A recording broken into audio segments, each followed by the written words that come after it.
আসসালামু আলাইকুম ভিউয়ার্স, আশা করি আপনারা সবাই ভালো আছেন। আর আসলে এই জিনিসটা হওয়াটাও আমার কাছে মানে খারাপ লাগে, কারণ এই মুহূর্তে কেউ ভালো থাকার কথা নয়, বাট আমি প্রত্যাশা রাখি, আশা রাখি যে আপনারা ভালো আছেন।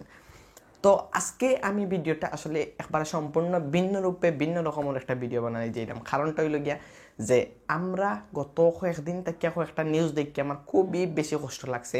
কজ আমরা মানুষ, পৃথিবীর সব মানুষও সৃষ্টিকর্তা ফ্যামিলির পরে যদি কেউ উপরে আস্থা, বিশ্বাস, ভালোবাসা আর সম্মানটা রাখে, তাইলে অবশ্যই তার মাঝে চিকিৎসক হইলে গিয়া একজন মানে চিকিৎসা ডাক্তারের উপরে যতটুকু বিশ্বাস আছে নর্মালি মানুষের, ততটুকু বিশ্বাস আসলে অন্যান্য কোনো পেশার মানুষের উপরে নাই। কারণ যে কোনো ধরনের বেমার, রোগ, যা যত হোক, দৌড়াইয়া ডাক্তারের কাছে গিয়া নিঃসন্দেহে গিয়া ঔষধ আনিয়া আমরা খাইয়ে আমরা সুস্থই, আর মানে ডাক্তারের ওসিলায় আল্লাহর রহমতে আমরা সুস্থই। তো গত কয়েকদিন থেকে দেখা যায় যে করোনা রোগের এমন বিস্তার হয়েছে যে নর্মালি মানুষের তুরা বেমারের কারণে ডাক্তারও গেলে, হসপিটাল গেলে দেখা যায় তাই ডরাই যায়। জ্বর উঠলেও মনে করেন করোনা, কাশি হইলেও করোনা, শ্বাসকষ্ট হইলেও করোনা, নগদ কি তারপর চিকিৎসা না দিয়া এক হসপিটাল থেকে আরেক হসপিটালে, এক হসপিটাল থেকে আরেক হসপিটাল তা কররা। তো দেখা যায় যারা করোনা রোগী নাই তারাও হয়রানির শিকার, অনেকে তো আছে আবার হসপিটাল বদলাইতেও মারা যায়। এরকম অনেকটা নিউজ আছে কিন্তু, যেগুলো আমি দেখছি। আমি কিন্তু কোনো কথা যৌক্তিক ছাড়া মাত্রাম না, আমার সবগুলা দেখা বোঝা জানা, সো আমি মাত্রাম। তো আমি আপনারা ডাক্তার যারা আছে তার উদ্দেশ্যে কইরাম, আপনারা আসলে ডাক্তার বানানো হয়েছে না, আপনারা টেকা রুজু করার লাগে। বর্তমানে যে সিচুয়েশন, আপনার আশায় আমরা বাঁচিয়ে আছি।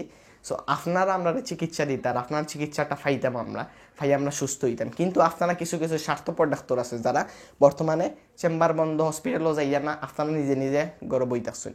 কিন্তু আপনার উচিত আসলে এই সময়ে আপনারা হসপিটালে যাইতে, আপনারা কাজ করতে, আপনারা রোগীর সেবা দিতে, এতে করোনা রোগী হোক বা অন্য রোগী হোক। এখন দেখা যায় অন্য কোনো রোগীর কোনো চিকিৎসা পাওয়া যায় না, মানুষ এমনি মরি যান।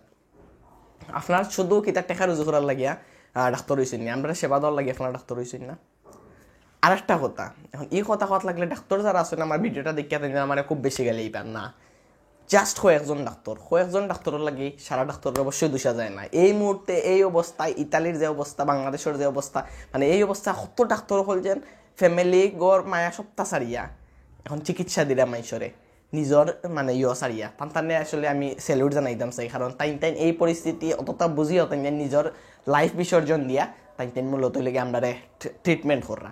গত কয়েকদিন আগে সিলেট যে রোগী ধরা পড়ছেন তাই নিয়ে একজন ডাক্তার, যার করোনা সন্দেহ না, তার করোনা শনাক্ত হয়েছে হাউজিং ইনস্টিটিউটের, যার কথা হইয়াম তাইনও কিন্তু মানুষের সেবা দিয়া তার শরীরে কিন্তু করোনা আইছে, তাই কিন্তু কাজ করিয়া গেছেন। সো তানিও আমার তরফ থেকে একটা স্যালুট জানাই। এরপরে আরও যদি দেখাই যায়, অনেকটা দেখানি যাইব। আমার আফন মামার ঘরের বইন, আমার খালা ইতালির ডাক্তার, তাই এখন অন্য ডিউটি কররা। আমার আফন মামাতো বইন বর্তমানে সিলেট, তাই এখন কর্তব্যরত আসেন, তাই এখন চিকিৎসা দিরা। সো তাই কিতা চাই এখন যদি তান্তানোর যদি মনে হইল কোনো কারণে আল্লাহ না করুক যদি করোনার এফেক্ট আই হয় বা কোনো ক্ষতি হয়ে যায়, আমরা টাইম তো শহীদি মর্যাদা তো পাইবা, প্লাস সম্মান দেশের লাগে একটা জিনিস করছেন মানে খোয়া যাইব, বা তাই শহীদি একটা সম্মান পাইবা, অর্থ হইলে সব থেকে বড় দেশের মানুষের লাগে নিয়ে যেত। আমি আমার ফ্যামিলি, আমার মেম্বার করে কইলাম না, যতজন ডাক্তার হল এই মুহূর্তে সেবা দিরা তান্তানরে আমার তরফ থেকে স্যালুট, আমার মন থেকে দোয়া রইল তান্তান লাগে যে এই অবস্থায় তাই চিকিৎসা দিরা।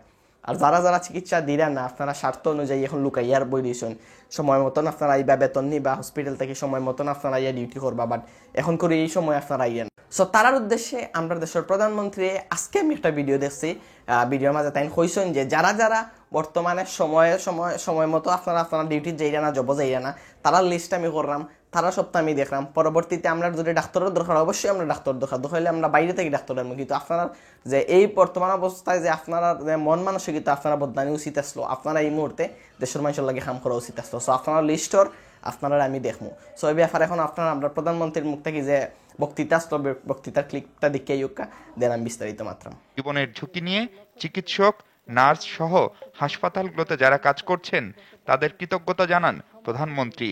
বলেন, তাদের এই অবদান মনে রাখছে বাংলাদেশ। তবে যারা দুঃসময়ে পাশে নেই তাদের বিষয়ে কঠোর অবস্থানে সরকার। এই কাজে যারা সবসময় নিয়োজিত ছিলেন তাদেরকে শুধু খালি মুখে ধন্যবাদ দেব না, আমি তাদেরকে কিছু পুরস্কৃতও করতে চাই। এবং যারা এই ধরনের সাহসী স্বাস্থ্যকর্মী তাদেরকে উৎসাহ দেওয়া আমাদের প্রয়োজন। এবং উৎসাহের সাথে সাথে আমি বিশেষ একটা সম্মানীয় দিতে চাই। আর যারা কাজ করেন নাই তাদের জন্য প্রণোদনা দিয়ে আনার কোনো যৌক্তিকতা আছে বলে আমি মনে করি না। প্রয়োজনে বাইরের থেকে আমরা ডাক্তার নিয়ে আসবো, বাইরে থেকে নার্স নিয়ে আসবো, কিন্তু এই ধরনের দুর্বল মানসিকতা দিয়ে আমাদের কাজ হবে না। এটা হলো বাস্তবতা। সব ভিডিওটার ক্লিপটা দেখে আপনারা বুঝতে পারছেন যে আমরা প্রধানমন্ত্রী কিতা বুঝাইতে চাইছেন।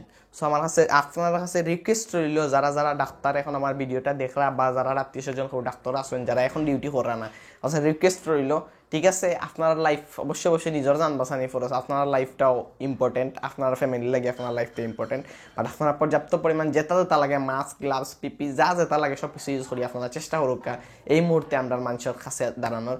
আর আরেকটা কথা হইল গিয়া খালি করোনা সন্দেহ করিয়া যেন মানুষের অবাবা করিয়াই হরানি শিকারটা না করিয়া আপনারা বালা করি দেহুক, চেক করুক, আর ইনশাল্লাহ করোনা মোকাবেলা আমরা করতে পারবো।